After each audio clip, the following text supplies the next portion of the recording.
On today's episode of Wellness on the Rocks, my guest has carved her path through San Diego's cocktail scene with authenticity, humor, and heart. From her time as a creative force behind Botanica to her role behind the bar at Cardellino, she shares how she's learned to balance artistry, intention, and mental health in a demanding industry. In this episode, we talk about the intention behind cocktails, what it means to create with purpose, and how stepping back from the grind brought her a new sense of clarity. We also dive into the realities of working in the craft cocktail world, from networking and social media to balancing professionalism with creativity. She reminds us that it's not just about serving drinks, it's about building meaning, community, and self-awareness along the way. Welcome to the show, Marina Ferreira.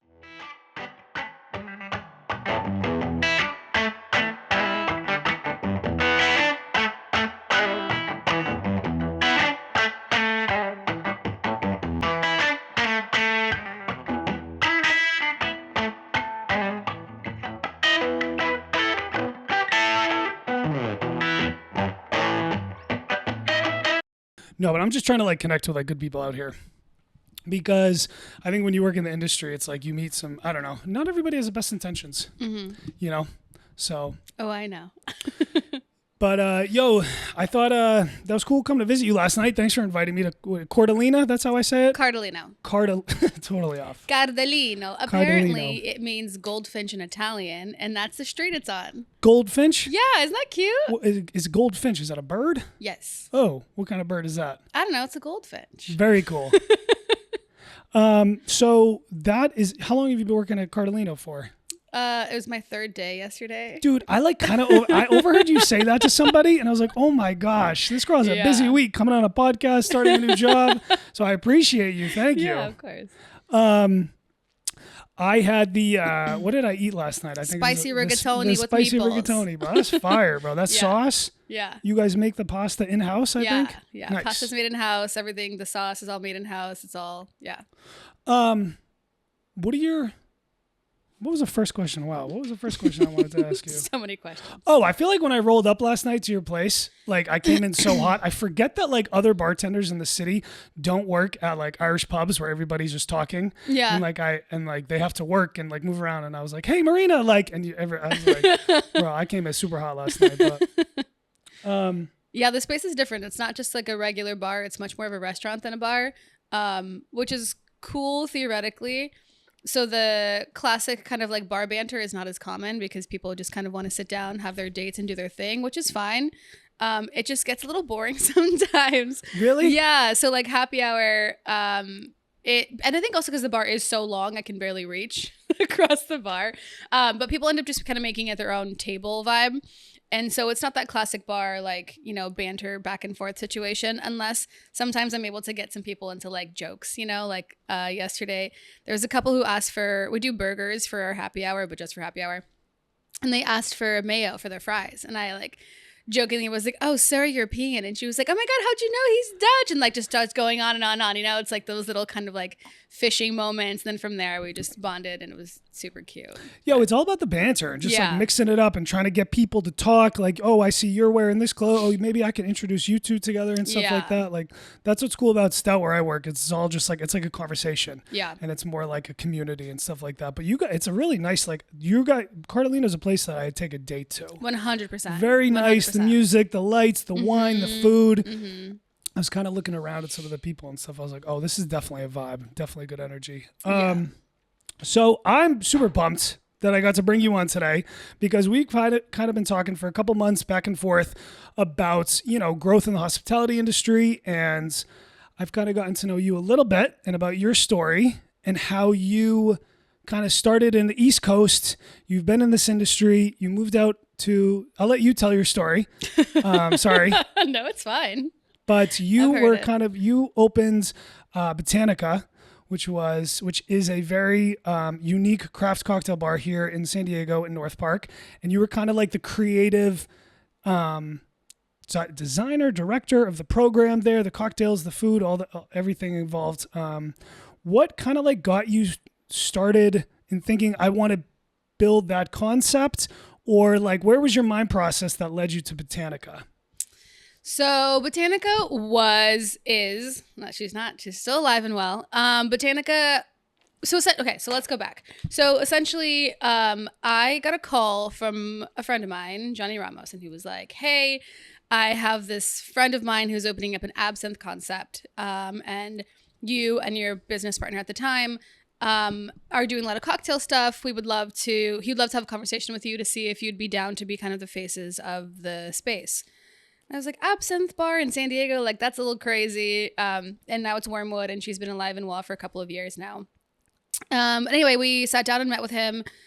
What he wanted was like a double trouble female duo for the bar. My business partner was not a bartender by any means. And also it just didn't align, right? Like I feel a lot of things that I do in my life, I need to feel like a fuck yes or a fuck no. Okay. And I did not feel that way. I thought it was interesting and beautiful and still really cool. It's where the Jane's Gastropub was, so definitely a lot of history there.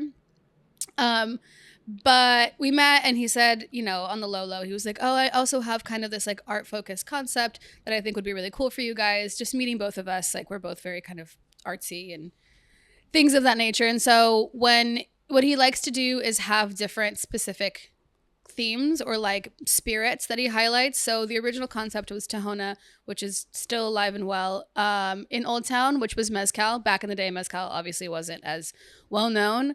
And then they have a speakeasy in the back called the Culto, which is super dope. It is attached. It's called the Culto 477 because there are 477 bodies buried in the cemetery next to them. Oh, wow. Super cool. So their focus was mezcal. And then the next concept was Wormwood, so absinthe focused, again, kind of like a niche spirit. And then the next one, which was us, was Genever or Jenever, which is a Dutch spirit, not very commonly used in a lot of stuff, but it's basically somewhere between like gin and whiskey. It's like a malted gin. It's the original recipe of gin that was then taken by the English, removed the malt, but still maintained the juniper. And so he had this cool idea. And then from there, because we're attached to Art Produce, which is a nonprofit art organization that has owned the building for over 20 years and also has a garden in the back that they just kind of cultivate for funsies, it was kind of this very like natural sequence of incorporating art into the space and incorporating the botanicals aspect of it. It was just kind of like a smorgasbord of inspiration that was coming from everywhere. Like you walk into the garden and there's kumquats and lemongrass. There's galangal in the ground. There's these croc fig trees. It's just this consistent inspiration. And there was always like fresh artists that usually are San Diego artists coming from City College or SDSU or just old friends of Lynn's. And so you're constantly having this rotation of not only like fresh ingredients in the back, but also these dope artists next door. And we have this big door that opens up that we shared the space with. In the beginning, we used to have that kind of secondary space that we use the art gallery as a like a standing kind of extra room cocktail spot that was removed after people started putting their feet on the walls in an art gallery. So essentially it was a big part of it was the inspiration from that like space in and of itself. I got you. Was that the first cocktail menu that you'd put together? No. I mean, entirely conceptually, yes. Okay. But I've been doing cocktails on menus for 10 years at that point. Okay, got you. So you kind of had known how it goes and you're kind of a little bit of a veteran. So you said you grew up in the East Coast and you moved out here in your late 20s? So I was born in Connecticut. My parents are both Brazilian. So my mom is from the South. My dad's from Rio. And we would go to Brazil every year to visit our families because we didn't have any family here. And so when I was 8, my parents moved me to Brazil. So I was in Brazil from 8 to 13 because they wanted me to meet the family, have family, speak Portuguese, go to school, the whole shebang. And then at 13, came to San Diego. And then I was here from like 13 to 17. And then, bounced back between, my parents were in Connecticut. So they moved to Connecticut when I was 17. Went from Connecticut to San Diego, New York, San Diego, Sacramento, New York, San Diego. So you did like teenage years San Diego. You went back there, and then you said you bounced back and forth to Sacramento? Yeah. I lived in Sacramento for a year. That was. Did you ever work in like New York City restaurants or anything Yeah. like that? Okay. What part of town? I worked in the Upper West Side, and then I worked in the West Village and in Williamsburg. Where in the West Village? What? Lartusi. Okay. Yeah. Icon's been open for 15 years now? Nice. I worked in the corner of Bleecker and McDougal. Nice. So I kind of like know the neighborhood and stuff like that. Yeah. You said that your parents they owned a music, what was it? So my aunt. Oh, your aunt. Okay. Yeah, I'm my totally aunt, butchering your no, history, it's okay. but that's totally fine. Some adult in my family, yes. No, my aunt and my dad co-owned, along with like 4 or 5 other friends, a concert space. Okay, so I wasn't too far off. No. Yeah, Okay. for sure. Adults owned music thing. Yes. Your parent. Yeah. Literally. I just thought that was so. You did you grow up with like going to a concert venue and sort of like experience that like nightlife and culture and stuff as a kid? I was really young at that. So we basically, when I say we moved to Brazil when I was 8, we also like stayed there for 6 months at a time, all the time. Okay. And so I was really young. I have like photos of me having my birthday party there, things like that. So yeah, I was always like, when I was in Brazil, I was always around music and art and theater and all that kind of stuff. Like I said, my aunt is the director for the Municipal Theater in Niterói, which is in Rio. And she has done the most epic productions. So she's been there for 30 some years. And so it's always been something that's been like a huge part of my life. Yeah. I just thought that was kind of interesting because it sounds like you kind of like grew up with that, like in that environment. And I don't know if that's like kind of what inspired you to have this creative outlook in the restaurant industry. That's just made me think about that kind of stuff. I think it's a really interesting juxtaposition because I believe that if I stayed in Connecticut, if I stayed in Connecticut, I feel like my life and mentality would have been completely different. Okay. I was recently having a discussion with my aunt about this. I don't know if you know about Montessori schools. I'm familiar, yeah. Okay. Yeah. So apparently she founded the school that I went to when I was in Brazil. Okay. So the school used to be a farm. There's only 13 students per grade. And then it's essentially just like, I don't know, like a 5 mile by 5 mile space with maybe 100 kids. And the rest of it is just wild land and like, you know, you're traipsing trees and dirt and mud and you're falling everywhere. And the art program is big. And it's very much focused on like individuals and not necessarily making you a part of the crowd. Okay. Interesting. And so it was kind of a amalgamation of all that stuff.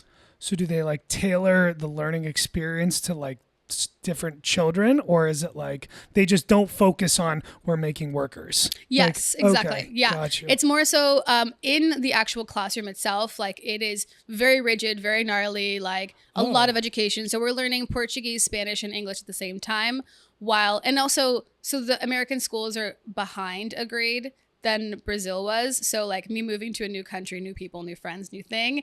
And I'm having to learn like double the math and double all the languages and educationally super intense. Yeah. But then when it came to like the free time and the taking care of the emotional, maybe not emotional, but maybe like the mental ability to flex was a big thing they did. So it was like a lot of art, a lot of sports, a lot of outdoor time, a lot of exploration. I got you. Yeah. I think that's super important. Mm-hmm. I think like giving kids and even adults like creative expression outlet is so good for us. And it's like, I don't know, I think it impacts society. It impacts the decisions we make, how we think and stuff like that. Like I remember I always took art classes growing up in school. And my senior year, it's like one of those, you can get like a free period. And I chose, I was like, dude, I just want to chill out. And I just remember having like this like part of my brain that I was like, oh my gosh, I didn't realize how much I valued those art classes until I wasn't taking them. 100%. And now I'm in my like 30s and I'm trying to create this podcast, this creative expression, and I love it. Awesome. Like I think people do need creative outlets in life. I think it gets super stressful, and you know, you can find healthy outlets, or you can find self-destructive outlets. So I try to talk to people about, you know, the healthy stuff, that like other ways that we can kind of like eat. It's like almost like how do we not waste our time or eat up our time, but it's like we do have a lot of time in life and we could sit there and look at our phones, our screens. We can like drink our way through those problems, or we can find like healthy ways to try to like, I don't know, grow, you know? So no, I'm fully with you. I think that's been a big thing, like going from, you know, being the managing partner, like being mentally focused on Botanica 100% of the time, 110% of the time, and now having the mental availability because I'm not anyone's boss really, is incredible. And to your point, now I have so much mental space and so much time, and it's like, well, what am I going to do with that time? Well, I'm going to walk my dog for too long. But even amongst those walks, I still have the mental clarity to be able to like look around and enjoy. Oh my God, look at this beautiful flower. Look at this dope, you know, cactus, whatever it is. I feel like when we don't focus on those little things, we just like manically go through life. 100%. Like we are these like factory production workers of like go to work, eat, sleep, decompress, get up. And it's like, there's a part of that, like you have to find success. You kind of have to go through that. But like what can happen to people is that becomes their entire life. And it's like, I feel like that kind of happened to me a little bit. And that's why it was important. That's one of the reasons I moved out here, is because I was going through the hustle and bustle in the New Jersey and the New York City. And I was just like living to work. And I was like, I have to find balance in my life. And the outdoors for me was a huge outlet. And this creative podcast is a huge outlet too. And it's like, balancing that and full-time jobs is tough. So now that you do have this time on your hands, is there any creative projects you're trying to work on, you want to work on? Like, what are you doing? Well, I can't really talk about it, but okay. Some things in the work. We got some things in the works. It's going to be really dope. I'm really excited. I'm doing a lot of I can't help that I just love cocktails and stuff, and I love history and I love pretty things. And so I just am always consistently like doing research on, you know, vintage cocktails or the visuals of things. I love glassware. I just love like the visual tactile experience. And there's always just kind of fun things that are happening in my head. And that is kind of part of, you know, every single day you have something new that you can discover that could be eye-opening for somebody else. And so a lot of my time has been spent with that. Another like half of it, I'm always working on yourself. And I've learned... Sounds like an Instagram quote. Literally. Do you have that on your wall in your bedroom? Definitely not. No, okay. No. I actually just have like, I think there's like two people. One is holding a wine glass and one's holding a wine bottle. Inspirational. Nice. But no, I have I've been working a lot on, the hippie stuff. That's cool. It's called the Shadow Workbook. Okay. Essentially, it basically helps to like pull out things in your subconscious that you haven't noticed that have to do with like hurt and pain and things like that, and kind of self-sabotaging tasks that occur when you're not paying attention to these unconscious things, you know? So yeah, I've been working through that a lot. And yeah. What made you want to do like, sorry, we're getting a little personal. I don't want to get too personal. But so, all right, other creative things that I know that you're working on. The reason that you and I met was because you created a San Diego group chat for people in the hospitality industry on Instagram that has 250 professionals here in the city. And it's 250, not because you're capping it. That's the maximum amount Instagram allows. And I thought that was such a cool thing that you've created. I mean, we have everybody in that group chat from all over the city, from hosts, bartenders, barbacks, line cooks, all the way up to general managers, people who own bars, high up in business. And it's a place for people to come together and network and communicate and put ideas out. And some of it is, you know, hot dog memes and wieners getting floated around, which gets a lot sometimes. I'm gonna give a shout out to those people. Yeah. But a lot of it is also like really useful stuff that's going on in the city, and people have the ability to connect. Hey, I need a rep for this reposado tequila or something like that. Who has? Oh, I got one for you. Or hey, I'm hosting an event. And for me, doing this hospitality podcast, I've been able to connect and network with like 3 different people who have been on this podcast from your group chat. Awesome. So I thought that was a really cool thing that you did, and like we're like, yo, I'm gonna do this thing. So like, what made you want to do that? Like, how did the group chat start?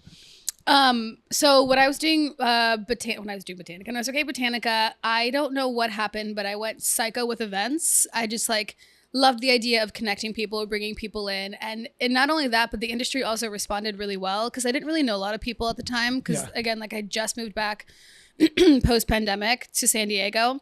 And so a lot of people kept coming back to the events, and I was like, this is amazing that you guys are showing up. You're showing out. Like, this feels really good. And it feels really good to connect in general, because I think that as a society, we are kind of missing that. And especially not only just having the like online experiences, but also the physical experiences of like experiencing new things together, meeting producers, getting to taste stuff. I think it creates such a really cool emotional bond amongst people that sometimes besides the industry, we don't have much else in common. So it's just kind of cool to have that. Yeah. So like a big reason why I created the industry chat was because, which still happens sometimes, there's a lot of events that are happening on top of each other. Yeah. So it would be like a Monday, like today, there's 3 events, 4 events. They're all stacked. They're thankfully all stacked. Back in the day, we used to have like 2 events at the same time because it was Mondays or just industry days. And so it would be like, noon to 2, you'd have 3 events. And you're like, well, damn it. Now we're screwing each other over. Why is this so disorganized? Yeah. So I reached out to our chapter of the Bartenders Guild and was like, hey, here's a great idea. We should, I don't want to be responsible for this. Would you please take this into consideration and make a group chat so everyone knows how to communicate? Essentially, they told me no. Not essentially. They told me they weren't going to do it. What's the Bartenders Guild? What the fuck is that? United States Bartenders Guild, and there is a chapter in every major city. Okay. Yeah. I had no idea. Which is, anyway. Okay. We won't talk about it. The idea behind it is kind of similar to what I'm doing, but they actually get funding, and there's people, I believe they're paid to be like the president and the chair and the financial guys, but essentially they're supposed to be connecting with different, not they're supposed to be, they connect with different brands and companies and create different events, similar to what everyone's doing on their own by themselves anyways. Okay. So there is a San Diego chapter, and their purpose is to bring the San Diego industry together. So I was like, okay, well, 2 + 2 makes 4. Here's an idea, take it. And they said no. And I said, okay, cool. Well, then respectfully, I'm going to do it anyway, because I think this is majorly important. And so that's how it started. It started off with just wanting to get my events out there, get everyone else's events organized. So we all felt like we could go see each other, and we also weren't screwing each other over on events. And I feel like, at least from what I've seen, there hasn't been a lot of events that are now overlapping times. Yeah. If anything, it's like today where you're just like stacked. Do you go to like all, because I see you post often, and you'll post flyers. Boom, this is going on. Yeah. This job opportunity. Are you going to all those, or? That's a busy schedule, dude. Yeah, no, I don't go to a lot of them. I don't go to a lot of them. I used to go a little bit more previously, but I don't go to a lot of them anymore. No. I think it's cool that you did that, because like networking in this industry and in business is like so important. Yeah. When I was younger, I hated the thought of networking because it felt so phony and fake. But like as you get older, I'm 34 years old, you realize how important it is to like, I guess where I'm at mentally now is I'm trying to connect and network with like professionals in this industry who are serious about growth like me. Because I think that sometimes you have your friends, and then there's like your business friends. I don't know if that makes sense. No, it does. And I am trying to start a brand. And in today's world with social media and the ability to connect and grow, like I think branding, like I don't know, the marketing aspect is so important to learn this stuff because of what you can do on social media. And there's so many things about social media that I hate. What I do love about social media is the little guy now has the opportunity to have a voice, and we have the chance to, like, you can start business, you can start social media, you can make money off social media with products and digital marketing and stuff like that. However, though, I feel like sometimes, I don't know, do you ever feel like you having your like kind of background as like an artist or a creator, what do you think about like kind of social media today? And sort of, I oftentimes feel there's like a pretentiousness to aspects of this industry and how people promote themselves on social media. Do you find that like people today are kind of focusing too much on promotion and selling the product as opposed to less about everything I just said. Take the opposite. Mm-hmm. Do you find that sometimes people go too hard into that aspect and less time focusing on the craft at the bar or cocktail or anything like that? Like, I just feel like sometimes people are selling the product way too much than focusing on the product itself. By product, do you mean like the cocktail or like them as the product? Both. I don't think there's anyone in San Diego that really is like going that hard on self-promotion that I've seen. So I won't speak on San Diego by any means, but in terms of like, there's a lot of creators that are now influencers. Yeah. That I think that's honestly dream come true. Good for you, slay queen. Your ability to be able to market yourself and not only put in the time, the effort, you know how long it takes to edit stuff. Yeah. I think it's incredible that somebody is able to do that. I met, the high proof teacher guy came into Botanica once. Yeah. Super nice guy, really sweet. And to be able to like monetize your passion is a dream come true. Can you imagine if like in like a year or two, you're able to just work full time from your home? Yeah. I mean, that's the goal. But see, goal. I think to your point is like, yes, while you have to sell the product. You have to sell yourself out so that you are making money because those big brands are the ones that have the money. And then the goal is to step away from the bar. It's a catch-22. It's like, sell yourself. Who cares? It's going to make you happier, healthier, and wealthier. In the long term, though, you can still have creativity. So I think there's also the value of crafting cocktails for a bar and then crafting cocktails for creativity purposes. And I think crafting a cocktail for creativity purposes is much more expansive than it is for guests. So like when you're crafting cocktails for a specific space, for example, for Botanica, when we first opened in North Park, it was breweries. It was 3 years ago. The only other crafts cocktail place was PTL, and Mabel's had opened a week before us. So the expansion on craft cocktails in North Park was not the vibe. So we essentially I had to create a bunch of very classic structures that were weird, but that people still understood, and eventually they stood behind it.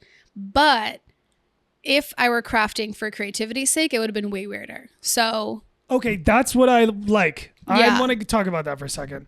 Like, so you were kind of, and you crushed Botanica. Do you think that you were like, okay, so your brain goes into like, I'm crafting this product.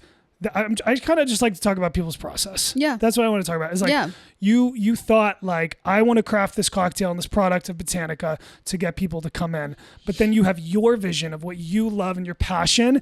And did you not think that that would sell? Or like what, like when you say it would be way weirder, like, what do you mean by that? Okay, let's go back a step. So my process typically happens from either...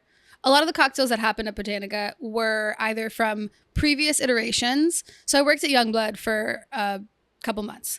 And at Youngblood, you have, well, back in the day, they now have a menu, but there was a 3-course omakase experience where you kind of have like parameters, right? So the appetizers are low ABV. The entrees are kind of like higher power. And then there's dessert. Within those parameters, you have a lot of structures, but you're also crafting the cocktail for this individual person. And with that, you have to, I would pull out some bangers because I would also get dope people who would influence me to pull out bangers. So one guy one time was like, he was giving me vibes. He was like, one of his main course cocktail he wanted was I want to feel like a 1950s dad who just went through a divorce. And I was like, slay, let's go. You know, or like somebody asked me for a dessert cocktail that's not sweet but has coffee. So I made this like espresso tonic variation that turned into with like a little bit of cream on top that turned into eventually what is now the Witch's Sabbath. So it's like all these things play a role into something else. Another part of it is people and places. So what I used to do a lot is I'd go to North Park Produce, or I would go to the Balboa, or I would go to like any sort of like ethnic market and just see the stuff they have, smell stuff, touch stuff, feel stuff. So one of my kind of like favorite cocktails was an amalgamation of both experience and going to one of these markets. So it was called The Meditative Rose, which is one of my favorite paintings I have a tattoo of by Salvador Dali. And it was it was created because at what's that place called? Youngblood. We do a champagne, like you do a little prosecco top when people come in. Like, here's a little splash for you. Somebody had opened 5 bottles of prosecco, and so they were all going to go to waste. And I was like, well, I'm going to take it home and I'm going to make something with it. So I tried a bunch of different things, but I made a harissa rose cordial because I had rosy harissa in my cabinet, and then I cooked it down so it burns off the alcohol, and then I have this champagne syrup. And then because we were a Geneva bar, I added Geneva. And then when I went to the Balboa, they have this sandalwood and rose syrup that is fluorescent pink, super pretty. And so we added a touch of that, and then it turns into this like beautiful, like bright pink egg white sour. So it was Geneva, Blanc vermouth, lemon, the champagne harissa rose cordial, egg white, and then it was served on the side with the house-made halva. And the idea behind that was kind of inspired on my business partner. She is Iranian and Mexican, and so like thinking about tea time. And so we had this beautiful like pink served in a teacup with that little halva on the side. So it's kind of a everything is an influence situation. Okay. Yeah. So I love that. That's so cool. That was a rant, sorry. No, I love like seeing where your mind goes with how you come up with this stuff. Like what stopped you from going so weird with the Botanica? I think Botanica was still weird enough. Okay. But in terms of like crafting I think there is just this reality that people are over the real crazy cocktails. Okay, it's like kind of goes up, fades and fads and comes and goes. Exactly. Okay. So I think unless you're like going into speakeasy or you're going into like a craft cocktail bar, like if you're going to 52 Remedies or if you're going to Bar Cayman, like you're going there for that. But the average consumer in San Diego is looking for a margarita, Classic another margarita, like just kind of riffs on those classics. But what I was saying to the point of like being in Northbrook at the time, we still got weird, but we just had to do a lot of explanation. It was very education forward. To the customer coming in? Okay. Interesting. Yeah. And also to the staff in general. I mean, like, I don't know if you saw the back bar, but like every single bottle on there is like weird or, there's a lot bottles. There's a lot of like elusive stuff. We have 50 different types of gins, and I tried over 200 gins that I was like, which one do I align with? I think to your point, in terms of creativity, it's about the intention. Yeah. And what is the intention, right? So if the intention is to make this spirit shine, if the intention is to honor this person, if the intention is to make guests want to come in and enjoy this, what is the intention behind the cocktail? I think is like truly where the core of the drink even begins. I got you. Yeah. I got you. So let's say that I know when you start a restaurant or a bar, it's all about location, and there's so many factors that goes into it. Like, would you ever want to start your own spot? And like, if you did, do you have like a place and a concept in mind? And I'm not asking you to give away all those little things, but like, I don't know. I like, for me personally, I have grown up working with sports bars and for Irish owners and Irish pubs. Mm-hmm. So that's what I know. I don't know the cocktail scene at all. Mm-hmm. Like, listening to you talk about it, I think it's really fascinating, and it makes me want to like dive more into that. But like for me, for example, I would probably, if I was going to start a bar, it'd probably be a local neighborhood spot, mm-hmm. and it would be like beer and a shot. And those are very, from what I've learned, very popular. You could do well at those. They yield certain, profit margins. There's so many things when you try to take this next step. I probably do an Irish bar called McQuaid's. I try to do a local neighborhood spot. Mm-hmm. You start a bar in the Gas Lamp today. The price of that, all the riffraff, the tourists, that's not what I know. Mm-hmm. So I was just like, what do you think? Like, is that something you want to take the next step at down the road? Or? No, I definitely do. I mean, it's funny because I was just talking to my friend Robert about this. So he and I have a funny concept, not funny concept, but an interesting concept we would like to go about. But I won't share that. Yeah, but I don't want you to give away all your secrets. No. Maybe some general, I think, I've always been really into like the teaching, the cocktail classes. I think the biggest part of the reason why I do what I do is because sappy moment. When I was growing up, I was very isolated. I'm an only child, and moving from country to country and state to state without like a support system.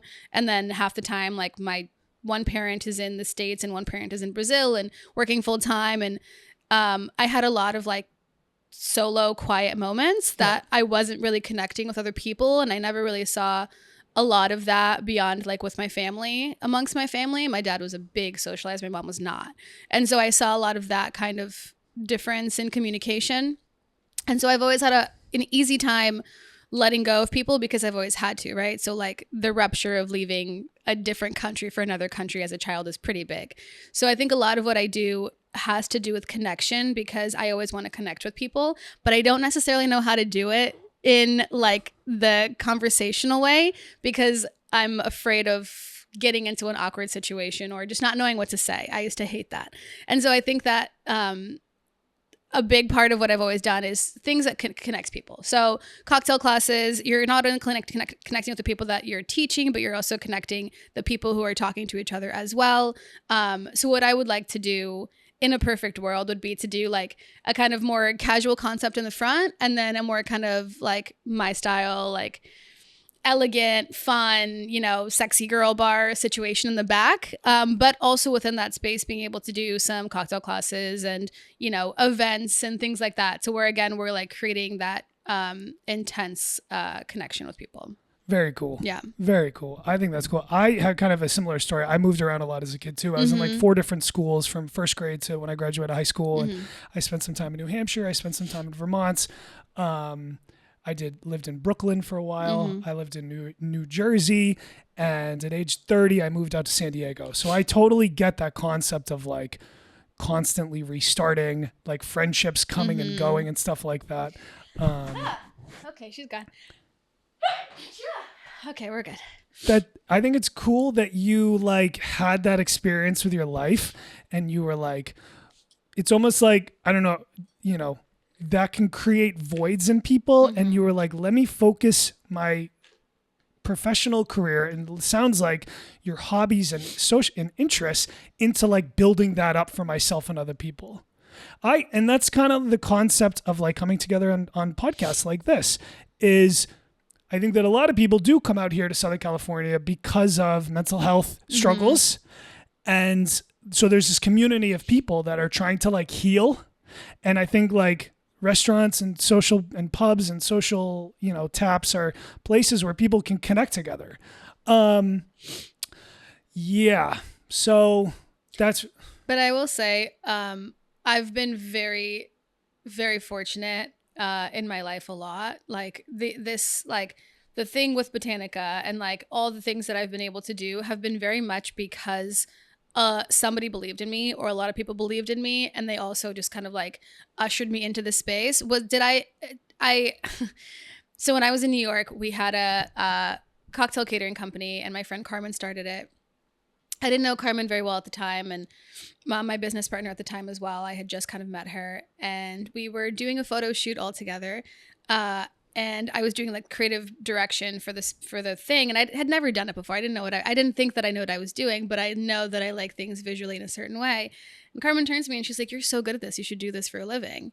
And having someone say that to me in that moment really just like I get goosebumps thinking about it, because in that moment, that's when I turned from like a bartender into like a creative something, whatever you want to call it, like a creative cocktail connoisseur or, visual appealer, whatever. Like that's when I changed from just working in bars to like creating, and it was just such a like seemingly small moment, but it was such a pivotal moment in my life. And from there, I've just been like really blessed with so many cool experiences. Like Botanica, why on earth would somebody just give 2 young girls, we're like both about to turn 30, 2 young girls, here's a bar, here's like $1 million to fix this thing, and then, okay, now go have fun. That's crazy. Who gets that? Not everybody gets that, and it was also very hands-off. It was absolute turmoil and torture, but it was like the most beautiful thing. And from there, it's also been like, okay, well, we have this project open. Do you want to help with that? And, I've been able to consult on a couple of projects and help with the cocktail program there. And there's just been like a lot of trust from other people that have helped me feel this way and to now feel good within what I'm doing too. Bro, it's like somebody gave you an opportunity and you fucking ran with it, And sometimes we got to be looking out for those opportunities. Yeah. And good for you for like taking full advantage of that shit. It's interesting, like that woman who spoke that to you, it's like, it does sometimes just take one person to like see you and to be like, hey, like, yo, you should run with that. I think that's a cool thing that we get to do as bartenders is like, as the therapist that we are, we kind of can create those moments for other people. And I try to do that, man. I try to just listen. That's like what I do so everything you're doing, I'm doing the total opposite. That's why I wanted to talk to you today, because I think it's cool to learn from you. But like, we're a beer and a shot kind of place. So literally what I do for a living is just listen to people. And it's an industry bar. So I listen to bartenders talk to me about their lives, the highs and the lows. And you see those, you see that come out of people, when they're sitting around hanging out, having a few drinks all day. So I guess like, what do you think? Like I think mental health for me is a huge topic. I assume for you as well, based on everything you're talking about moving around and having connectivity issues, like, do you have any, like, I don't know, what are some things you do in your life to focus on your mental health through working these late nights, stressful, because sounds like you said you tried 2 different gins that day. You must have been on a fucking heater after that, all buzzed up. Like, how do you balance the stress and everything that comes with working around alcohol and trying to have a healthy, productive, professional life? Like, is there anything that you focus on or you do or you can share to other people that they might want to try?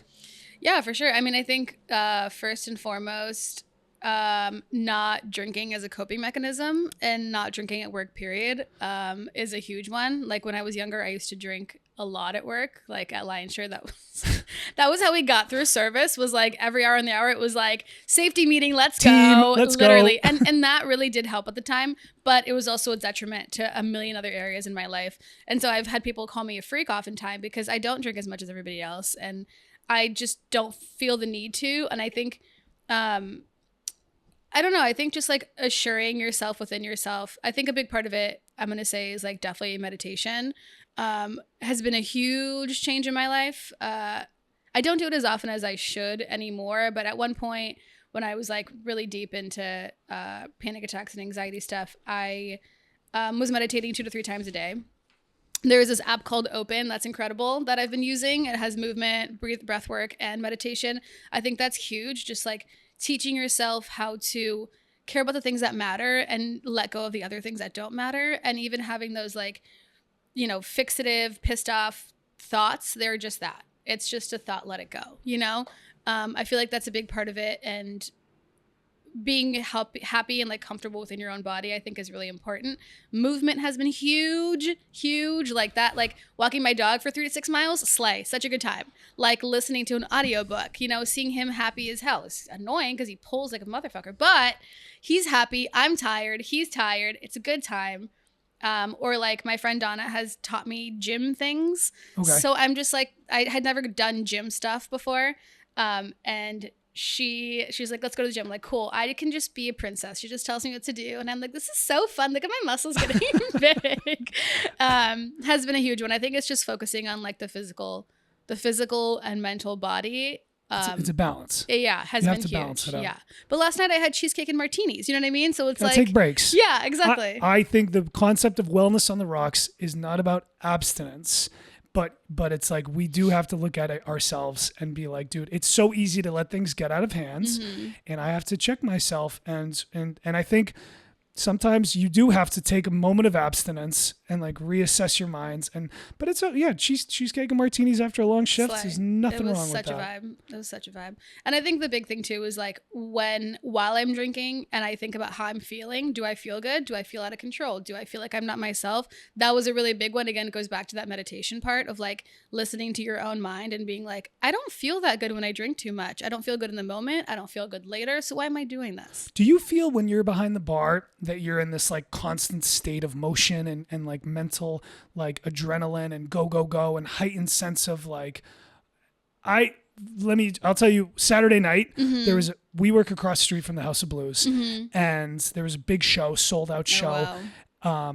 The lead singer, as he's about to end, says, "Hey, we're all going over to Stout Public House after Oh the show." my Just God. fucking awesome. And it's Oh like, my God. so we're this quiet little neighborhood pub. Yeah. And it's like, you know, my coworker Adrian's about getting ready to go home for the night, and we get hit. I mean, packed bar, 3 deep, and everyone's like, "Woo!" It's just like when you're a bartender, people are cheering you on. Yeah. It's like you're the man, and it's like that. Like it's so easy to get that heightened sense of ego, adrenaline. Let's take shots.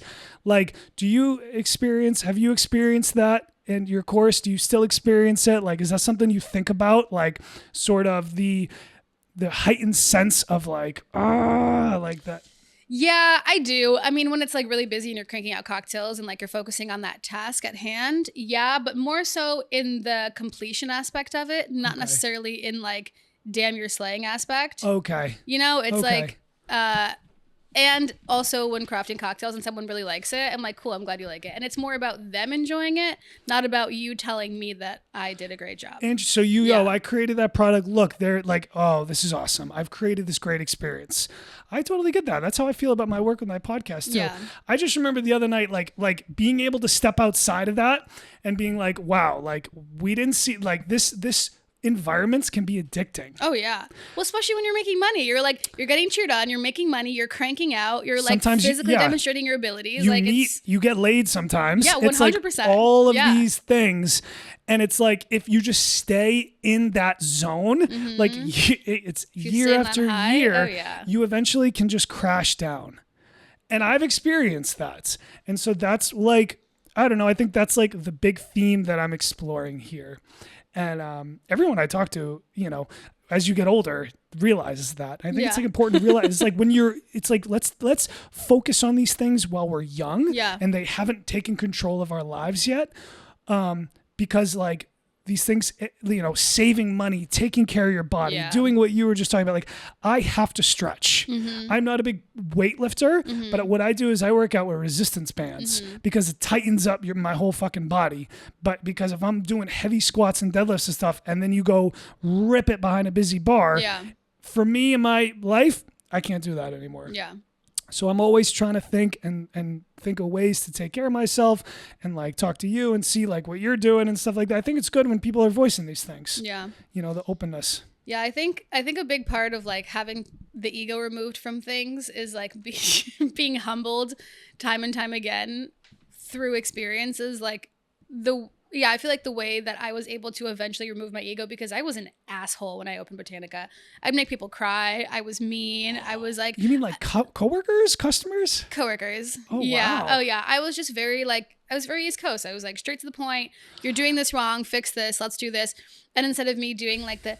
Could you may you please gentle parenting, I was just like, this is wrong, fix this, what's wrong with this, what's going on here, what are you doing? But I'm sure there was like some bitchy tone in that, you know, and anyway. That's how I am too. And culturally it's very different. I mean, you have a background of Brazil, and like things are way different out there too. And I don't think that's bad that people are like that, by the way. I think we got to find an ebb and flow. Yeah. I think there's an over-under. I think when you're working in a craft cocktail bar, people are a little bit, because they are more creative, they feel more. Interesting. Versus working in like a dive bar or like a kind of like faster pace where people the guests are mean to you. So. Oh, the guests are mean to me too. That's what I'm saying. Oh, okay. No, I'm saying at craft cocktail bars, generally guests are not mean to you. Okay. Generally. So, okay. They'll be pompous and like sometimes, you know, they'll try to outsmart you, but the guest is generally not mean, you know, versus like at a dive bar, people are like straight to the point. They know you personally. They're going to talk shit about your personal life, your ex-boyfriend or whatever. Oh yeah, for sure. Yeah. But so it's a more like intimate experience when you're working at dive bars, especially when you have so many regulars and people are mean to you. So you can kind of not be mean, but you can be more direct because you know people better. That's you know? so true. Yeah. I had one of my regulars recently looked at me with a big smile. She goes, "You've gained weight recently." I was just like, "Thanks, Kathy." Yep, I know it too. No, literally. But it's a different environment for sure. Yeah. I think there's pros and cons to both. Yeah, totally. You 100%. know? But I'm definitely kind of more like you, where I'm direct, and But you're absolutely right. I do sometimes find myself being too direct, and I have to take a step back and like take a breath. Like, all right, dude, this is just a bar. Like, we're just giving people Jameson shots and Guinnesses. You know, at the end of the day, it's just juice. Like, you know, this isn't politics. We're not like in the battlefields. Relax. This isn't the rugby fields. Yeah, and I think to your point, that's a big part of it is realizing that this is just. It's not that important. Like, it's not that big of a deal. Even if like a guest doesn't like the drink, or even if they're upset about something, like all that we all want at the end of the day is to get our way one way or another. And depending on how emotionally intelligent you are, you're going to understand where it's worthy of giving up, you know, or like giving them their way. And that's, you know. Yeah, I think that when those things don't get addressed, though, and you let passive aggressiveness go on for 100%.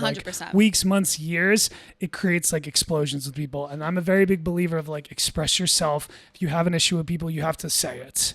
And all right, so what you were kind of just talking about how working in cocktail bars, it's a little bit more sensitive, and there's not as much like, I fucking need this, like give me this. Like, I find that a lot of people, me working at the industry bar, I listen to bartenders talk for a living. Mm-hmm. And what I find is people struggle, obviously. Mm-hmm. A lot more women are comfortable expressing themselves than men. Mm-hmm. Men will come in and be like, yeah, I'm fucking killing it. And really they'll go to the female bartender across the street, be like, yo, my life is falling apart. But like, so I hear a lot of people, what they tell me, whether it's mostly women, is I'm getting taken advantage of at work. Mm-hmm. I don't know how to succeed. And I just feel like what I hear is like, if you're too kind, people will take advantage of you. But if you're too like, I fucking need this, you become this martyr. Like we're talking about, like what, like, I don't know. I'm trying to have that balance of like keeping empathy, but also keeping a standard of fucking no tolerance and no bullshit. It's hard to find that line. So I just wanted to kind of finish up that last thought with that. Like, I don't know. It's like an experience. Everything, like what I've realized working with these bartenders who I work with who are in their mid 50s is like, you're constantly figuring things out. There's never a moment where you say, I get it. I get how to be a bartender. I get how to run a restaurant. New things happen every day because the world is constantly changing. And the new generation coming in too, they do things different. And the older generation, they do things different. It's like, depending on where you are, depending on the time of day, you never know what you're going to get. The time of year. It's like learning how to adapt and be pliable is so important in this industry. Because if you're rigid, then I feel like the people who stay rigid don't last long. Yeah. So I'm always trying to kind of constantly adapt and learn new things. And like, you know, I've learned things about cocktails today from you. So I thought, so thank you. Thank you for sharing that. How are you feeling? Good. Good? Yeah. All right. I want to talk about some stuff. What are some other things that we kind of talked about? People pleasing, taking care of ourselves, mental health challenges, ego. Is there anything that you want to talk about that you don't think we've hit yet? We can go in any direction you want. I don't think so. I mean, there's like the other part of the industry chat. There's the other chat. Ooh, the chat within the chat. The speakeasy of group chats. No, it's actually the opposite. Because there's the actual speakeasy of chats, and then there's the channel. Okay. Yeah. Yeah, that's what I mean. Yeah. What? Okay. So am I not in the speakeasy of chats? No, I think I am. No, you are. You're in the hot dog one. Okay. You're in the legit one. I'm in both. I think I'm in both. You're in both. Is there there's like a double secret? No, that's it. No, there's the channel. So the channel has nobody can say anything besides me. Okay. Yeah. You like to keep it that way, yo. Well, yeah, no, I had so many people who left the group chat who were like important members of the chat, in my opinion. Because it's just hot dogs coming at your face left and right. Literally, just like pop, pop, pop. Like what and even like the background is like a hot dog and a martini glass. Like, what, you wasted a water bottle for this shit? So what do you want to talk about, the channel or the other one? I don't know. I feel like it's just it's because now everybody can join it. So there's no like cap on that. Oh, cool. Yeah. Oh, very cool. Yeah. What's it called if you want to search that? San Diego Hospitality Happenings. That one doesn't have a cap. That one doesn't have a cap, and it currently has like 390 years. So San Diego Cool New Industry Chat, that's the big one. Yes. That's the one that everyone can talk about their current last thing they posted. It's a meme of Terry Crews saying, I got a 3-point plan to fix everything. But anyways, we don't. And also, where did the Chiro go? You know what I mean? It's like, yeah. So the other one is the channel, so that you can access that through my page directly. Okay. Yep. And I have not only industry people, but also like guests who love industry things. So it has all the events. It has if anybody's like looking for a job. I've posted like, you know, tattoo shops or whatever, because some people do have that kind of adjacent job. There's like, you know, events that happen or things like that. Where do you get all these? Where do you... From the chat, and then also people send me stuff. So and people, also you're at a point where people are sending you Yeah. stuff. Yeah. Okay, that's cool. Because I see these. But also sometimes, most of the time, people will send it to me and be like, "Hey, would you mind posting this?" Slay. Okay. Sometimes people just send me the flyers as if I owe them something. I'm like, "Excuse me, I'm doing this for free." Out of the kindness of my own heart, the least you can do is send me a, "Hey, would you mind, please?" Well, courtesy, please. Or just like, "Thanks, heart, sparkle, disco ball, something." Yeah. Right? I'm like, bitch. So these are like random people? Yeah. Okay, yeah, well.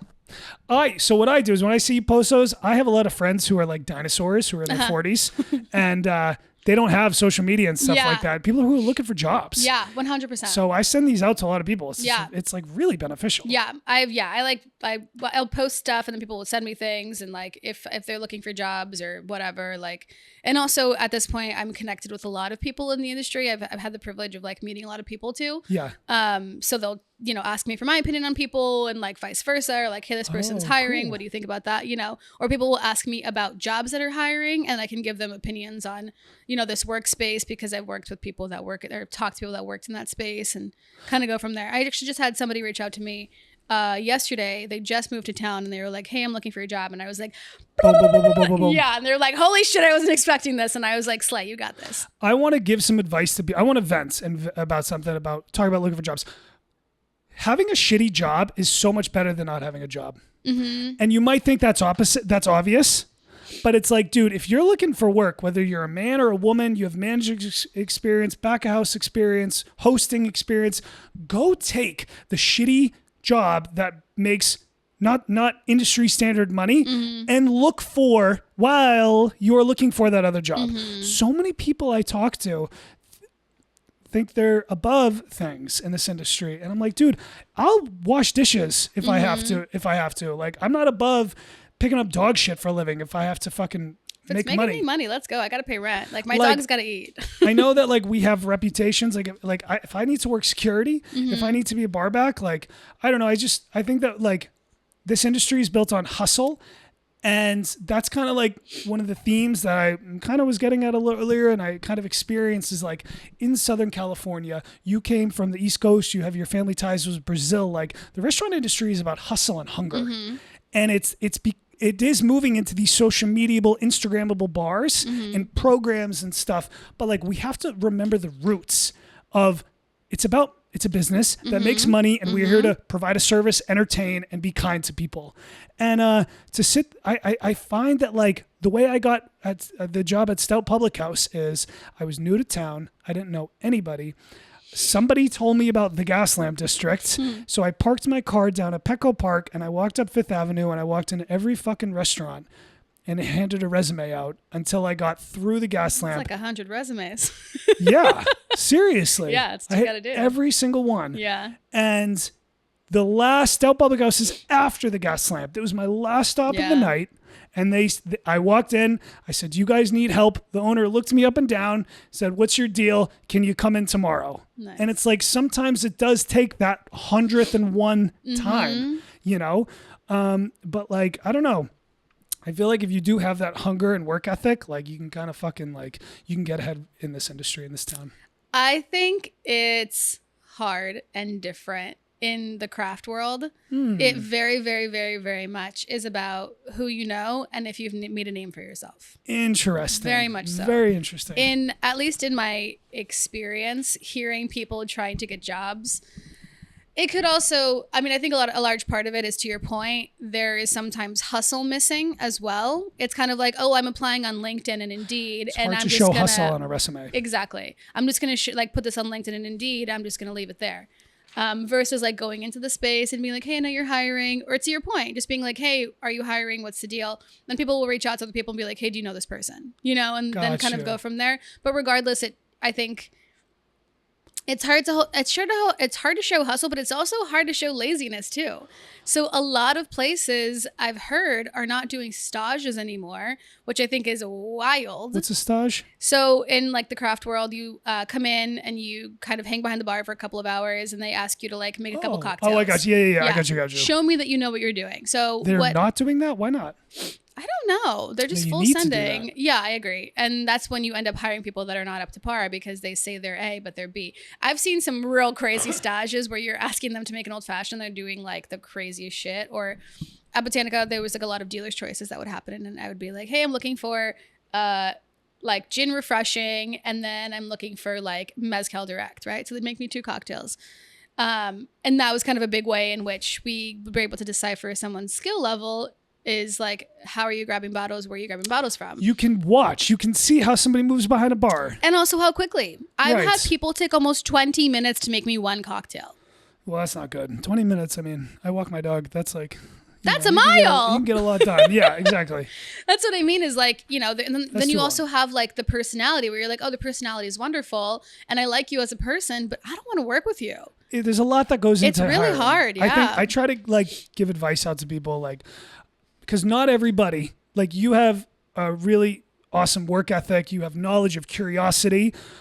Some people who are starting out in the industry, like I have people who work security and they're trying to get ahead. Like I think like my advice to people is to lead with kindness. Like you are in the craft world, right? I'm not in the craft world. I'm in the pub world. Mm-hmm. So if you want to, I guess I'm picturing trying to grow in the craft world, like go be a bar. But do you guys have barbacks? A lot of bars don't have barbacks anymore. So what would your advice be to somebody who doesn't have craft cocktail experience, who wants to grow and to become a craft cocktail bartender like you? I would say start at the dive bar.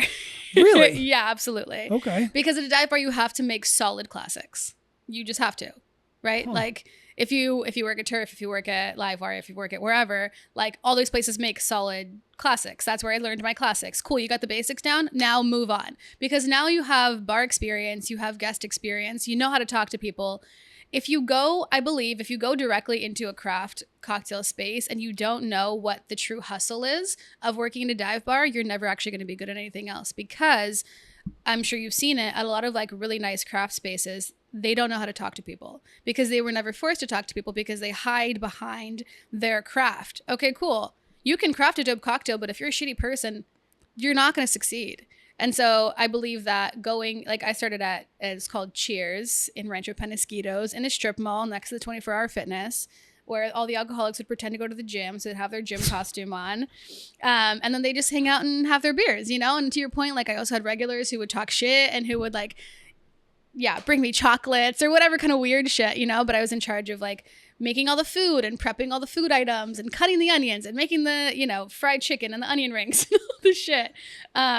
But because I had that background, I was able to not only feel comfortable holding bottles, which is stupid, but holding bottles, like making a good old fashioned, making the best kamikaze in town. Anyway, just things like that. You know, I feel like that's a good base. And then from there, once you have bar experience, then keep using your curiosity to grow and learn and get to know new things. And also just sit in front of a bartender and get to know them too. That's a huge one. Like if you're going to a craft cocktail spot, maybe they don't want to talk to you, but just try. Yeah. I think there's an over-under. There was this guy who applied to Botanica a couple of times and he didn't have any bartending experience. He just had bartending school experience. And he really, really, really wanted to work at Botanica. And it was really sweet and it was really kind, but like there's no way that I'm hiring somebody completely from zero, you know? And he would come in like 3 or 4 times a week to like try to talk to us and get to know. And then he would drink and then he would get weird. And I'm like, we're not doing that. we weren't going to do it in the first place, so we're definitely not going to do it now. And he'd come in with different hats on to try to like disguise himself. It was weird, but I still remember that guy, you know? Yeah, you can give yourself a bad reputation very easily by doing those things. So ridiculous. That's funny. We were talking about stage and watching somebody have to be behind the bar. Mm-hmm. I trained a bartender once who was trying to work at the place I was at. Mm-hmm. And I'm managing and I go around, I sit there and the well's in front of me. I was like, all right, dude, like, let's start with a margarita. Mm-hmm. Like, let's go build a margarita. He takes a glass, takes the ice bin, puts his hand scoops ice with his hand in the ice bin and puts it in the glass. And my fucking jaw just dropped. I was like, bro, I'm so, come on, you've never worked in a restaurant if that's how you do. You know what I mean? Like, even my God. yeah, that was kind of funny. Like, so, like, literally, and he was nervous, and he was a good guy. And I'm not trying to trash the guy, but no, of course. it is funny when you see those moments. Like, people do really rely on their resumes a lot. It's Anyways, really crazy. But I think it is. I guess now that you're talking about this, like the whole crap, it is a lot of who you know, and you're absolutely right about going to these restaurants, sitting there and building the reputation. And that doesn't mean you have to sit and drink all night and spend a bunch of money, but like order a couple beers, get to know people over the course of a few weeks, a few months. And it's like that old saying, you hang around the barbershop long enough, you're going to get a haircut. Yeah. If you come in a stout and you get to know us from a genuine perspective and say, honestly, look, I'm trying to grow in this industry, and you're a half decent person, we'll give you advice. Yeah. We'll say, this is what you should be doing. This is what you should, who you should go talk to and stuff like that, because a lot of it is who you are. Yeah. And you don't have to have really this is. killer resume. Like, do you have work ethic? Are you kind and well to work with? Yeah. You can build a lot of the other shit over time. Yeah. You know what I mean? But it's like, do you have punctuality? Can you show up on time? Can you work well with others? And be kind and move fast through restaurants. And then, like, you got to start with that. Yeah. No, I totally agree. So before we opened Botanica, we did hiring. We did 2 days of hiring, and one day we did, I think, 60 interviews in one day. Which was fucking insane. And like, neither of us had eaten. We were both exhausted. We were hungover from the night before because one of our friends had just opened a bar. It was so brutal. And then it was like 100 degrees outside too. It was so chaotic. Anyway, a lot of our staff, I'm going to say like a good 90% of our staff was quite green. They had some bartending experience, but not a lot. At the time, I still had fervor and gusto, and I was like, cool, I'm gonna shape these queens into something beautiful. And it did work. But to your point, because they had that work ethic, because they had the curiosity, because they had the personality, that base is everything. And then I'm just helping you learn some stuff and shake things better, like 100%. And then it's on you from there. Yes. You have to have that drive and curiosity. I want to learn these things, Yeah. And like, at my job, I don't have that with the cocktails, and there's so many different aspects to hospitality and bartending. Like, I do that, but with people. Yeah. I go out of my way to try to get to know people, because that's what I've always that's the school that I grew up in. I always worked around these in New York City, in Greenwich Village. The lead bartender there, he was in his 40s, and he was probably one of the best bartenders I've ever met in my life because of the relationships that he built with people. So I was waiting tables at this cheeseburger restaurant called J.G. Mellon in New York City, and we did not make good money there. As waiters, it was bar heavy. The bartenders cleaned up. Waiters, you'd make, 5 shifts a week, 2 lunch shifts, 3 dinner shifts. You made anywhere from $5 to $750 a week. I mean, that's not really the industry standard, but I got to watch these guys work, and I saw the importance of building the relationship with people. And it's like a skill, and it's like, and I think you start that with just taking an interest in people's lives and saying like, hey, like, what's going on? Who are you? Like, oh, you're wearing, you have a Patriots shirt on. Are you from Massachusetts? What are you doing in San Diego? Or like, oh, like you're wearing a Bud Light, or you're wearing some craft brewery t-shirt. Like, do you work in the industry? And it's like, you kind of like, let people enjoy their time with you, and you'd be surprised at how many people come out to these restaurants because they don't have people to talk to. Yeah. And like, I've always just kind of like pushed that narrative, and that's what's led me to creating this networking podcast with other bartenders in the city, because like veterans know that, and I don't know, it's cool, it's interesting. There's so many different ways to grow in this business, No, 100%. And it's like, also, do you want to do things on your own? Do you want to, align with other people? It's like, what is your goal and what is your purpose? If it's just to make money and get fucked up, you can do that too. Yep. But if it's to actually like grow, and it's really cool to see like the industry chat also kind of transforming, and the events in San Diego transforming from like very booze focused, like getting fucked up, laybacks, let's slay, to like, Bacardi and Sway are doing all these really cool like fitness things. I went rock climbing. Yeah, rock climbing at Mesa Rim a couple weeks ago. And I have a scar from it because I was belaying too aggressively. But anyway, really fun. You're like climbing this thing, and against your point, that adrenaline rush, right? You're like climbing up, I think 3 stories. And you also have these people that you just met literally holding the ropes to your life. Yeah. Like it's crazy, and then he did another one that was like surfing, and so kind of transitioning into like a healthier, more, again, searching for that adrenaline or for that newness that makes time go by slower and makes you like, you learn a new skill because of it as well. Yeah.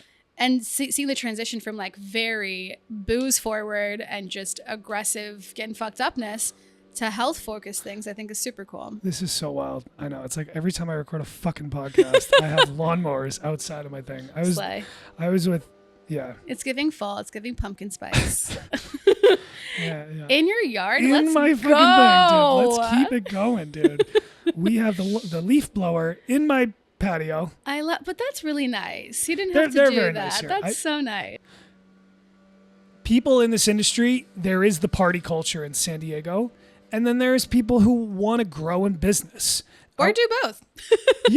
Right. Yeah, there's both. You don't have to be, right. Yeah. No abstinence. Yeah. You got to have wellness on the rocks, balance. I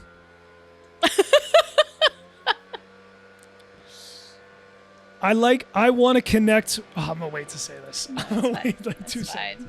When you do these creative projects, I've learned like the creative control and editing and the final project. Like when I was younger and there was like movies, I didn't realize the role of the editor and what that meant. It's everything. It's everything, dude. I mean, it's like the editor and the director working together. It's, the way that things are perceived is everything. It's like the director has an idea of what he wants things to look like. And if the editor doesn't understand the assignment, as the kids say, it's pointless.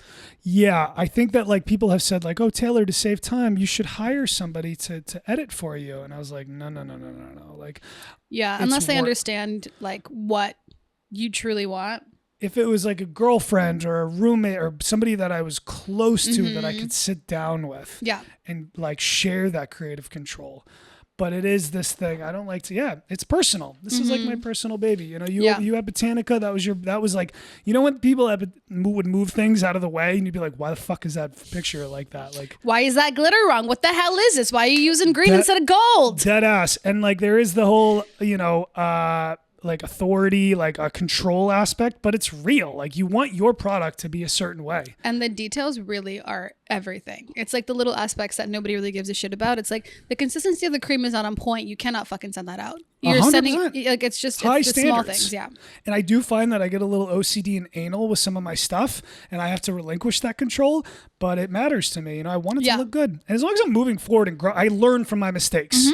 With my social media, the social media clips are super important because that's why the ability to market this thing, like that little thing I put on Instagram, people want to have that on their social media. It's like a little story, like to showcase them. Yeah. Would you ever want to do a podcast or anything? Like, have you thought about like that creative avenue?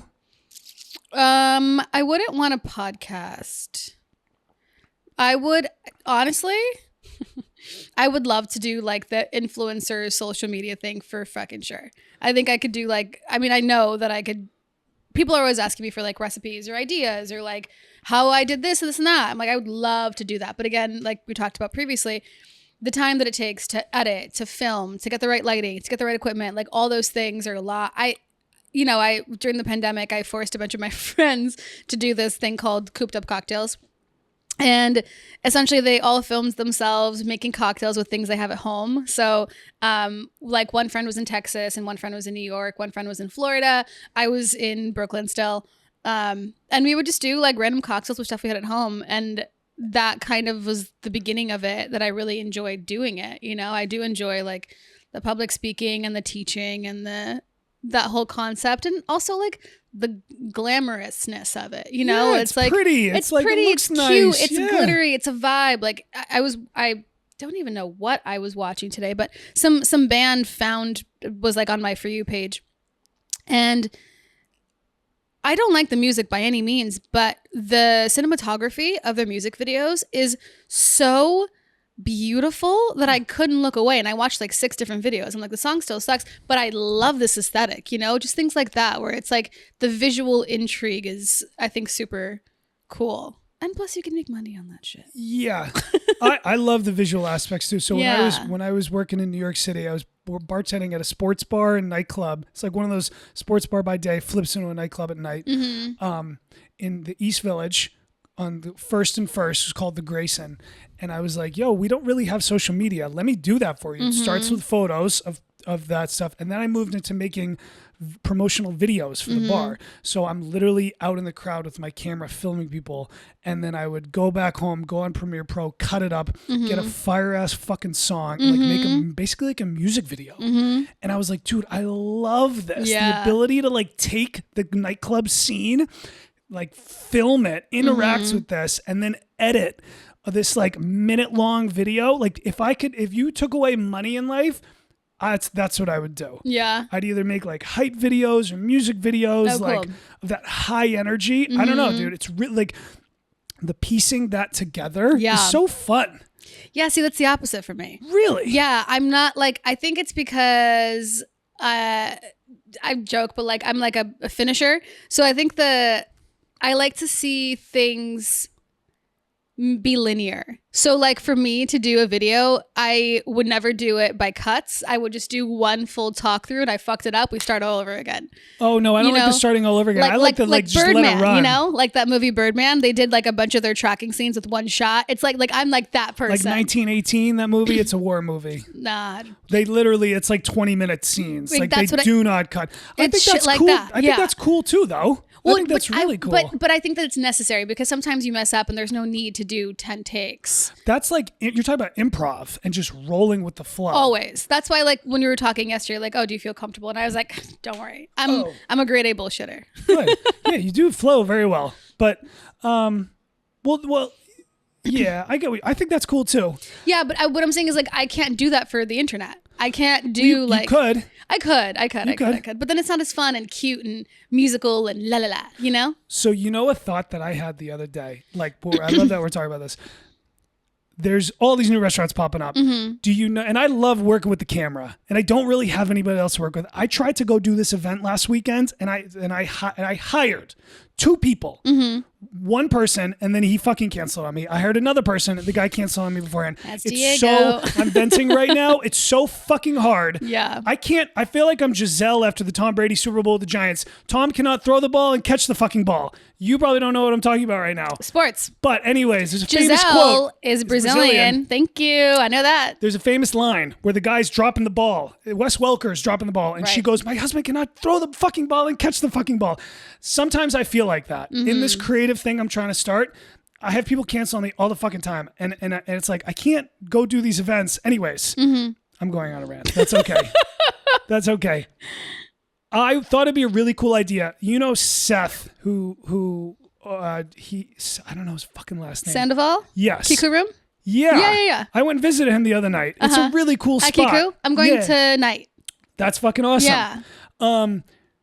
I like what I was just telling you, dude. I was like, what if we just like filmed a fucking music video in there? Like that's how my brain thinks. No, easy. Even like looking at the footage of what people were taking, I'm like, everyone's like vibing, they're doing a thing. Even if you're just sitting there and letting the night happen, it just looks so epic with the lighting. My brain was like, dude, what if if it was, I had the camera and I had like one person, like a woman, and we just walked in with everyone around, filmed like a 5-minute shot.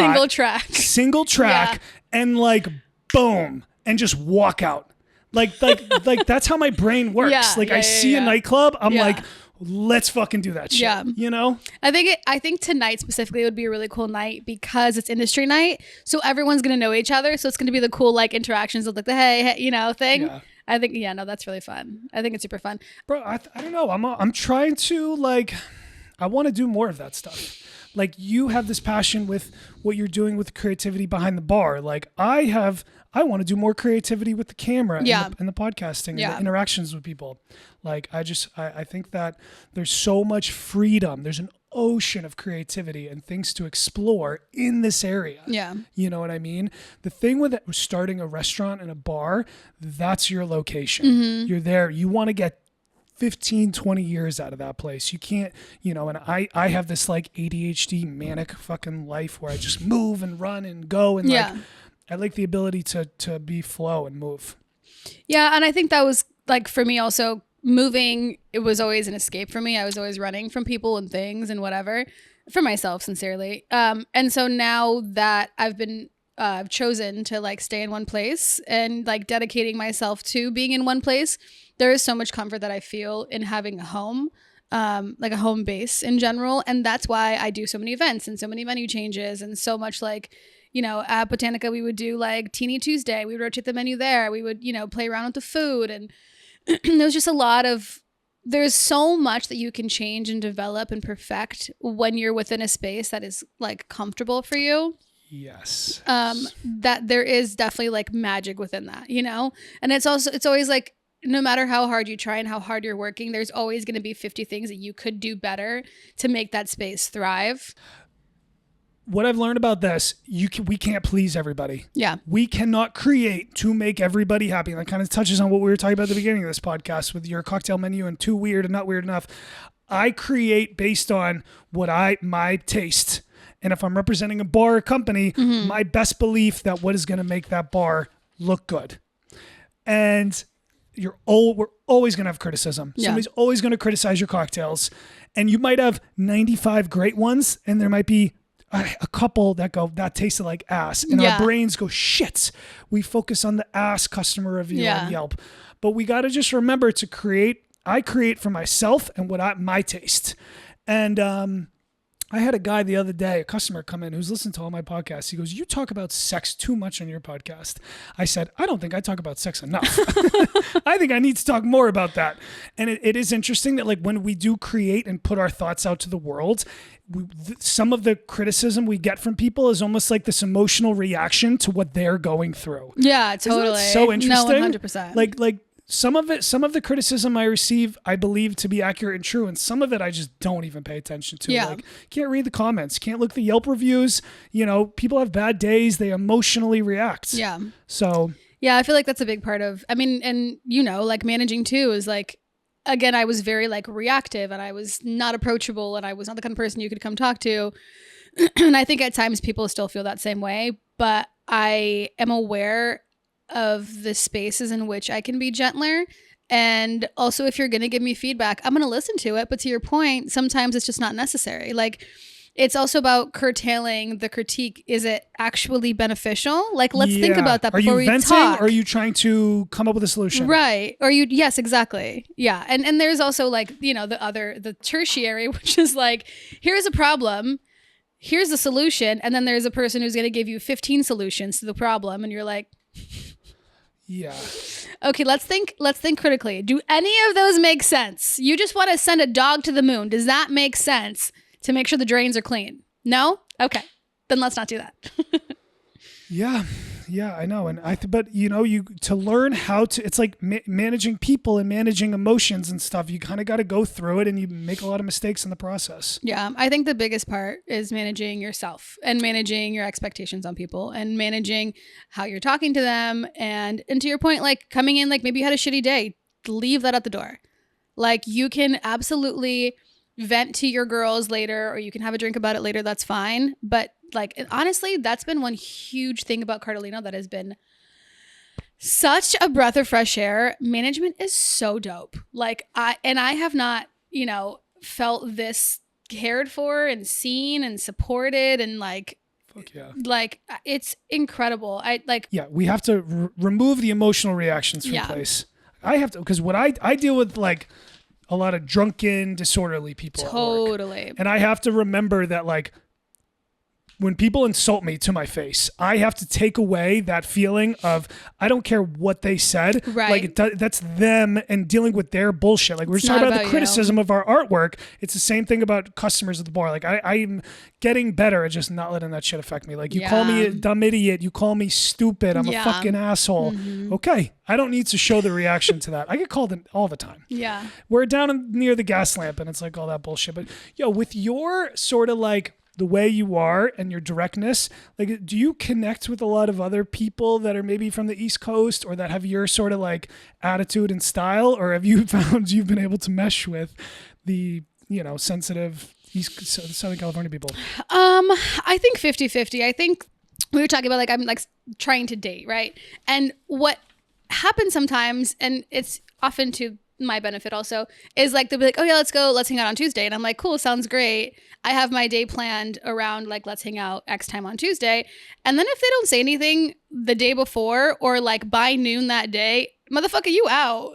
Like that's so it. They have to check in with you? For sure. Okay. It's like a meeting, Courtesy, right? yeah. Like we had this encounter. You texted me, you messaged me yesterday. I messaged you and on the Thursday day before, that's what I'm saying. You have to get See, it's a business. You have to keep up with people. It's a business. Yeah.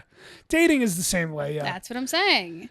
So that's what I'm saying is like just the kind of that consistency of, I think just general respect is what it is. It's respect. Yeah. It's respect. We don't want to talk trash and make fun of people, but like, yes, we do. That's true. Very true. It's my favorite thing to do. No, but 100%. It's just respect. It's just respecting each other's time, mental space, excitement, expectations. Like, Outside of that, what do you see you wished men would stop doing in your dating life or in whatever it is, like guys who are coming to the bar to maybe hit on you or flirt with you or try to ask your number? Like, what do you think is something that like you're like, dudes need to stop doing that you hate? So here is a fun fact. Maybe I'm stupid, but guys do not hit on me. Oh. They don't ask for my number. They don't drop their numbers. They don't do any of that. Interesting. They don't do any of that. So you're looking, not that you look, okay, guys are a little timid, I guess. Maybe. Uh-huh. Interesting. Yeah. Interesting. Yeah, it's probably been, Lord Christ, years. Are you kidding me? It's been years. Since somebody asked for your phone number? Yeah, at the bar, 100%. Like since before Botanica, I would say, for sure. Since pre-pandemic times. That's very shocking. Yeah. So I don't know if it's like I'm just intense and I'm focused and whatever. Yeah, it's been a very long time. So I've just been online dating, which is, I'm not going to say is a nightmare. I think it's really fun to have like a museum of people that you can kind of just look through. It's really time consuming. And better than scrolling on social media. And then you match with people, right? Cool. We're matched. I have like 25 guys I've matched with that have not said anything to me. I'm like, then what's the point? Right? Okay. We don't have to go too deep into your dating life, but I have a lot of, like, are these guys insecure about themselves? Are you matching with like super millionaire high end? Like, I'm just curious about who these guys are. Like, I don't know. They're just random. Dudes. A guy bartender bartenders that don't come in and say, hey, would you like to go on a date with me or ask for your phone number or anything? Again, to the point of the matching, I have people who will like message me on Instagram and talk to me about stuff, but they have not asked me out. Well, I think after this podcast, that's probably going to change. So, well, good things are coming your way, probably. It's just very interesting. And also that is like, very interesting. Yeah, but also truly like, I'm stoked to be single. I've had so many, it's also like my past has been very complicated. Okay. I've had like long-term complicated relationships, for a lot of reasons. I am definitely part of the problem. And so, I think that I'm like super happy to like be single and do the thing and like hang out with my friends and have time for my dog and the mental space for these things. So it's just really, it's entertaining. It's like now seeing it from the outside perspective, I'm like, what is what is going on? And we hear it all the time. It's like, oh, guys are too afraid to approach and girls are, they want to be taken care of. And I'm like, well, yeah, that's okay. Do both. It's so interesting. Yeah. you know what I see? Because I work behind the bar, so I see girls get hit on like all the fucking time. I think that's kind of why I pull back a little bit, because I don't want to be just like another guy who is like throwing my number out. Yeah. Because like I have a coworker who I work with. Her name is Chelsea. She's very attractive. And I see when she's behind the bar, the whole energy of the room is like, hey.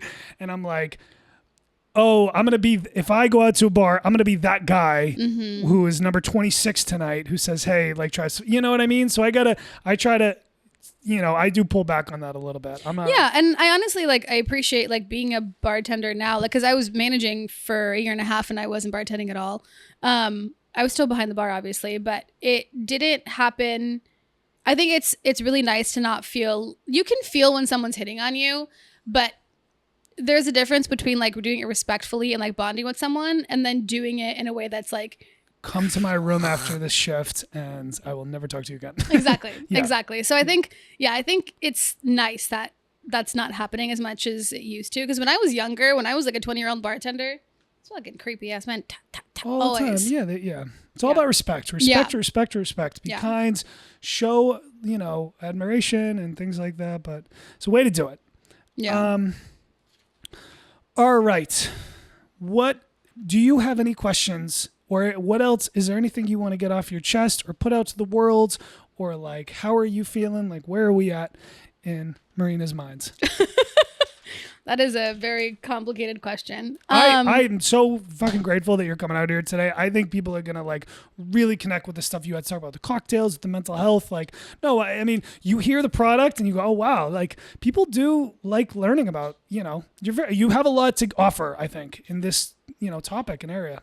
I have a lot of words to say for sure. Yeah. Thank you. Yeah. No, I mean, it's cool. I think it's cool to kind of like get my story out there and like how random life is, and that this random life is not solitary. And like, you've also had a random life and moved around and done a lot of things too. And I think it's always great to kind of connect and get to know other people. And, I think humanizing others, like when I watched Carrie's podcasts, like I love Carrie to pieces. I was at Turf last night and I was like, oh, my queen, where are you? Miss her dearly. But a lot of times we do just kind of interact with each other in that quick kind of bar experience. Like, hi, baby, how are you? Oh my God, great to see you. We talk about the tea, but you've got, a minute and a half and then you got to go. Yeah. And so you don't oftentimes get to spend all that time that you want to together, even if you want to like plan outings or things like that. It's just life can be hard to navigate.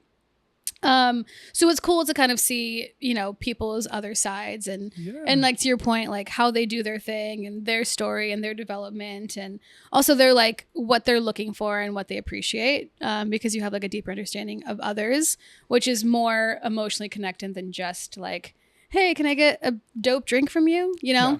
Thanks. Here's a tip. Yeah, exactly. Boom. Yeah. Well, thank you. Yeah. Marina, I appreciate you. Of course. Thank you very much.